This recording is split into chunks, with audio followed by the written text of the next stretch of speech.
อันยองอาเซโยสวัสดีทุกท่านที่เคารพและนับถือทุกท่านสวัสดีทุกท่านที่น่ารักวันนี้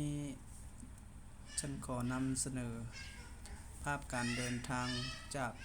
แข่งคำม่วนไปที่หมู่บ้านผาแก้วก็คือที่ท่าแขกเดินทางไปที่หมู่บ้านผาแก้วโดยทางด้วยรถ2แถววันนี้เราก็เดินทางด้วยรถ2แถวเพื่อจะไปที่หมู่บ้านเพื่อทำคลิปหลานสาวแต่งงานผมก็เลยเก็บบรรยากาศการเดินทางด้วยรถ2แถวว่าคนเดินทางโดยรถ2แถวเยอะแค่ไหน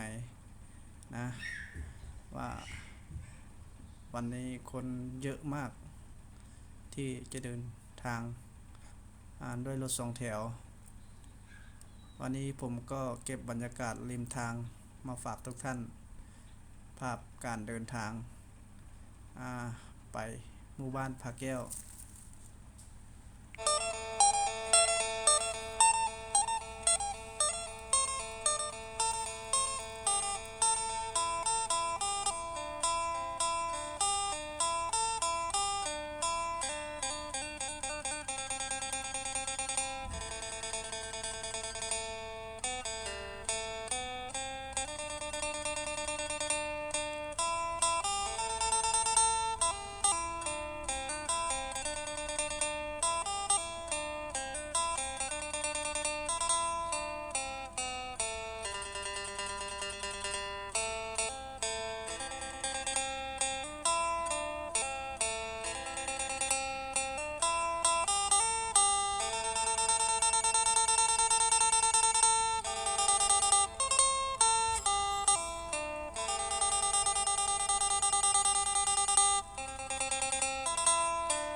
พอมาถึงหมู่บ้านผาแก้วผมก็ได้มาเก็บภาพบรรยากาศที่หมู่บ้านผาแก้วว่าหมู่บ้านผาแก้วของพวกเราเป็นยังไงบ้างผมก็เลยขี่มอเตอร์ไซค์เดินทางแล้วก็ถ่ายคลิปไปด้วยหลังจากที่ผมอัดคลิปที่หมู่บ้านของพวกเรามาให้ดูว่ามันเป็นหมู่บ้านชนบทที่เรียบง่ายแล้วก็มีอากาศที่สดชื่นน่าอยู่เหมือนกันผมได้เก็บบรรยากาศการเลาะริม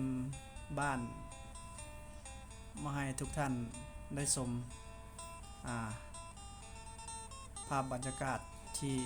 หมู่บ้านผาแก้ว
หมู่บ้านของพวกเราก็มีสินค้าก็คือมันสับปะหลัง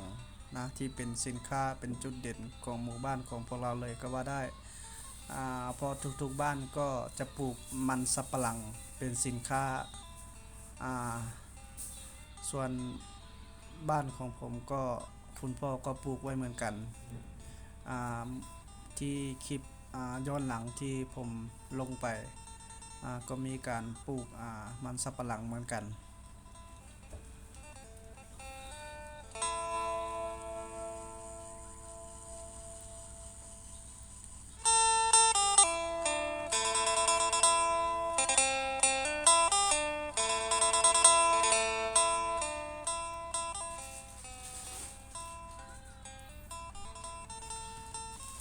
และ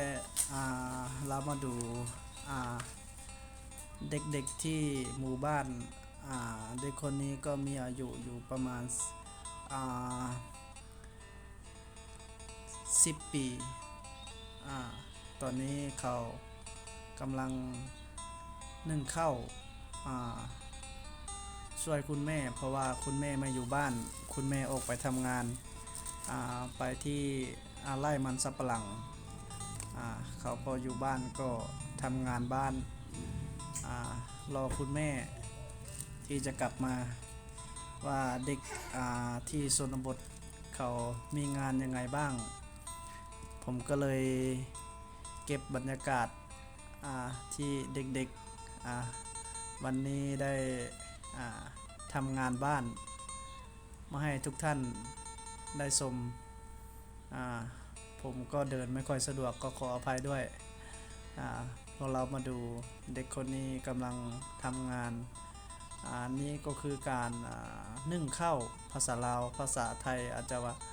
หุงข้าวหรือว่าอะไรจะเป็นข้าวเหนียวนะเป็นข้าวเหนียวหลังจากนึ่งข้าวเหนียวแล้วก็จะทำความสะอาดล้างจานทำอะไรนะเด็กที่หมู่บ้านของพวกเราก็ไม่ค่อยจะไปโรงเรียนนะเพราะว่าพวกเขาก็เป็นเด็กที่ชนบทโรงเรียนก็อยู่ไกลจากหมู่บ้านบางคนก็อาจจะไม่ได้รับการเรียนก็ต้องอยู่บ้านช่วยพ่อแม่บางคนที่มีโอกาสก็จะเข้าไปเรียนที่ในตัวเมืองส่วนคนที่ไม่มีโอกาสก็จะทำงานบ้านรอคุณแม่ก็น่ารักเหมือนกันนะ ที่ว่าอยู่บ้านก็ทำงานบ้านช่วยพ่อแม่สร้างเป็นภาพบรรยากาศที่ดีในวันนี้ที่ผมได้มาถ่ายคลิปและผมจะพาไปดูอีกหนึ่งรายการที่ผมไปในวันนี้ก็คือการไปถ่ายวิดีโอถ่ายคลิปที่หมู่บ้านผาแก้วว่าเป็นยังไงมันก็มีหลายคลิปหลายวิดีโออยู่นะที่จะมาลง YouTube ในวันนี้แต่วันนี้ผมก็เอาลงเป็นน้ำย่อยให้ทุกท่านได้ชมกันไปแล้วก็คอยติดตามไปว่าผมจะนำคลิปอะไรมาลงบ้าง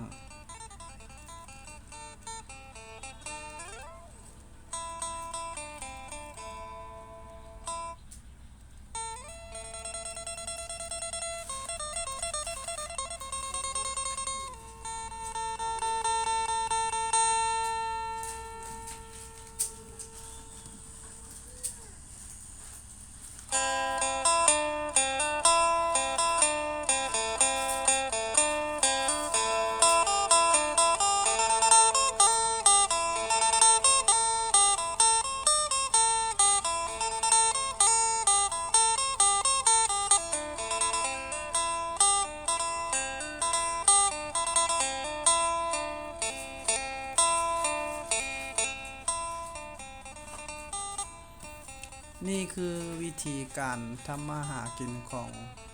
ชาวบ้านผาแก้วก็คือการหาปลาการวานแหอาจจะเป็นการตุกกระดุ้ง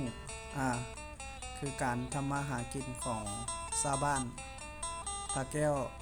อ่าที่เด็กๆเขาทำอยู่นี่ก็คืออ่าการตุกป่าหรือว่าด้วยโดยใส่กระดุ้งนะอ่าวันนี้ผมก็ได้พบกับอ่อนที่มาทำงานที่แม่บ้านที่สวรรณเขตผมก็สอบถามว่าเป็นยังไงบ้างจะไปทำงานกับเราอีกไหมเขาบอกว่าไม่ไปถ้าว่าจะไปก็ต่อเมื่อคุณพ่อย้ายมาอยู่ที่ท่าแขกอ่อนถึงจะไปทำงานด้วยนะอ่อนและลูกสาวมาดูป่าเด็กๆหาได้เยอะไหมโอ้ก็ไม่เยอะเท่าไหร่แต่ก็เป็นความภูมิใจที่พวกเขาทำได้ในวันนี้